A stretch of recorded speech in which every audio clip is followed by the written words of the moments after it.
Olá, sejam muito bem-vindos a essa próxima aula, onde a gente vai falar sobre o cio, né, das cadelas. E nessa aula aqui específica a gente vai falar sobre os sintomas, o que dá para você ver, o que dá para perceber, como é que você pode identificar. A gente vai falar sobre isso aqui, então bora começar. Gente, os principais sintomas são bem simples, dá pra você ver, né? É bem visual mesmo, são as tetinhas que ficam bem inchadinhas, sabe? É como se fosse uma mulher grávida, uma humana, né? Quando a gente tá grávida, a gente fica, né, com os seios mais inchados, volumosos. Isso também acontece com as patudinhas, elas ficam com as tetinhas bem inchadas, muitas vezes doloridas. Isso causa, assim, um certo estresse, um incômodo nelas. É como se fosse a gente, não tem diferença, sabe? Elas ficam um pouco estressadas, isso também é um dos sintomas que você pode observar. O estresse, o incômodo, a agonia. Ela não fica, de uma forma geral, o comportamento dela muda. Ela costuma ficar mais irritada também e pode dormir um pouco mais nesses dias, pode perder um pouco de pelo. Isso acontece justamente pela baixa da imunidade desse período. Um outro sintoma bem clássico é a vulva inchadinha, a famosa pepequinha, já viu? Quando ela tá no cio, ela fica com a pepeca muito inchada, com aquele aspecto até de vermelhidão. Já observou? Então, quando isso acontece é porque ela está no cio. E também, claro, vai ter o sangramento, né? A famosa menstruação aí da patudinha. Porém, esse é um sintoma que muitas vezes você não vai ver, porque elas têm o hábito de ficar se lambendo. Então, raramente você vai ver um sanguinho ali pelo chão ou alguma coisa suja, porque elas ficam se lambendo muito e acaba que você não vê sangue nenhum. Então, você fica confuso. Meu Deus do céu, será que ela tá no cio? Será que ela não tá? Então, assim, sempre que você ficar nessa dúvida, observa as tetinhas, observa o comportamentinho dela, vê se a vulva tá inchadinha, a pepequinha. Agora, claro que vão ter patudinhas que vão sangrar, normalmente não vão se lamber tanto assim, ou o fluxo vai ser um pouquinho maior e aí dá pra você perceber que elas estão menstruadas. Uma coisa muito importante, gente, que muita gente tem dúvida é quanto tempo dura esse período aí, né, fértil das nossas patudinhas. Gente, o período fértil de uma patudinha, né, de uma cadela no caso, pode durar aí 21 dias, mas é claro que tem uma margem aí, que pode ser um pouquinho mais ou um pouquinho menos, já vou te explicar por quê. Porque a grande questão, né, o grande medo aí das pessoas é como é que eu faço para impedir que ela cruze, é quando que eu vou saber se ela vai cruzar. Vocês já observaram que tem muitas cadelas, né, que elas ficam no cio, ficam sangrando e tal. E aí ela tá nesse período, os machinhos tentam se aproximar, ela não gosta, ela fica irritada, às vezes ela até morde. Mas chega um certo período que ela começa a aceitar e às vezes até se oferecer para o machinho. Já aconteceu isso com alguma patudinha de vocês? Ou você já viu isso acontecer? Elas ficam mais receptivas? Isso acontece, gente, porque na verdade, né, na fase do sangramento, ela não fica receptiva, ela não aceita o macho de jeito nenhum. O problema é depois que ela para de sangrar. Aí sim, ela entra no período fértil propriamente dito. E aí é que mora o perigo, porque ela vai aceitar qualquer machinho. Inclusive, ela pode cruzar com vários,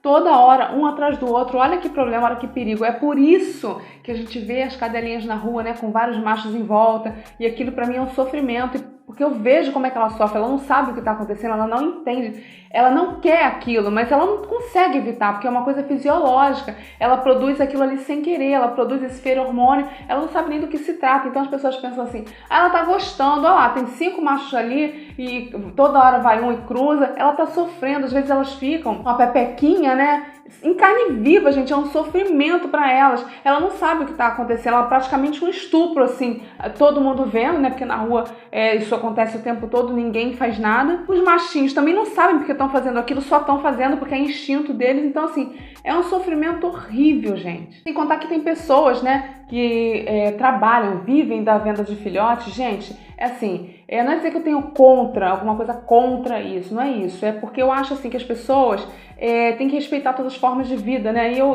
não concordo com esse comércio aí de vidas, eu não concordo. Mas caso você seja uma dessas pessoas que trabalhe com isso ou conhece alguém que trabalhe, se você puder orientar, pelo menos que essas pessoas respeitem um cio sim, um cio não. Porque, gente, é muito sofrimento. Toda vez que a bichinha entrar no cio, ela engravida e tem que ter aqueles filhotes. Gente, um parto já é uma coisa horrorosa. Imagina botar 6 pra fora, 9 pra fora. É uma coisa triste, né? Então, assim, nada contra as pessoas que trabalham com isso, mas eu particularmente não gosto e nunca oriento ninguém a fazer isso. Eu sempre oriento as pessoas a adotar, porque tem tanto cachorrinho na rua aí, né, que tá precisando de um lar. Por que eu vou comprar um patudinho podendo adotar um que tá precisando e dar um teto pra ele, dar uma vida digna pra ele, né? Mas isso é uma forma de pensamento minha, gente, tá? Não me entendam mal, é como eu penso. Mas eu sei que tem pessoas que vivem disso, então pelo menos respeitem o cio delas. Se forem viver disso, que façam a cruza, um cio sim, um cio não, que respeitem, tá? Esse espaço de tempo e também o tempo, né, de período fértil, porque o período fértil dela não vai durar esse tempo todo, ela só vai aceitar o machinho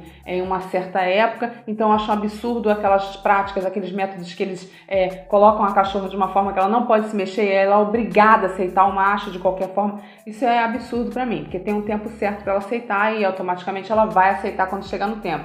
Mas também pode acontecer dela não aceitar aquele machinho, ela pode querer um outro. Isso também acontece. Mas voltando aí ao período de sangramento, a gente estava falando sobre o período fértil, né? Quanto tempo vai durar? Ele vai começar a partir do momento em que ela para de sangrar. Ela parou de sangrar, naquele momento ela vai entrar no período fértil. Aí sim, ela vai estar com a possibilidade aí, com a probabilidade muito grande de engravidar, quase que 100%. Aí você vai me perguntar assim, mas quanto tempo pode durar esse sangramento? Varia, gente. Tem fêmeas que vão sangrar 3 dias, tem fêmeas que vão sangrar 7 dias, isso pode variar. Pode durar muito mais do que isso, pode durar até 17 dias. E aí, o que vai diferenciar? O tempo que ela vai ficar fértil.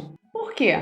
Porque se o cio dura, em média, 21 dias, muitas vezes ela pode ficar sangrando por muitos dias, por exemplo, sangrar por uns 10 dias e aí ela só vai ficar fértil durante 11 dias. Ou pode ser o contrário, né? Ela pode ficar aí sangrando durante, sei lá, 17 dias e só tem um período fértil de 4 dias. Isso também pode acontecer. Mas é claro que tem suas exceções, tá? Então, para quem não quer o acidente da cruza em casa, que tem outro patudinho e não quer que eles cruzem, o ideal seria que você castrasse. Claro, quando ela não estiver no cio, porque a cirurgia é muito arriscada quando eles estão no cio, né? Porque eles ficam muito vascularizados e aí tem uma possibilidade de hemorragia muito grande. Então, é muito interessante que seja feita a castração no período que ela não está no cio. Agora, se você ainda não pôde, se você está se organizando para fazer essa cirurgia na sua patudinha, né? Para levar no veterinário da sua confiança e fazer essa cirurgia, então, enquanto você não pode fazer essa castração, separa eles assim que você perceber os primeiros sintomas, a vulva inchada,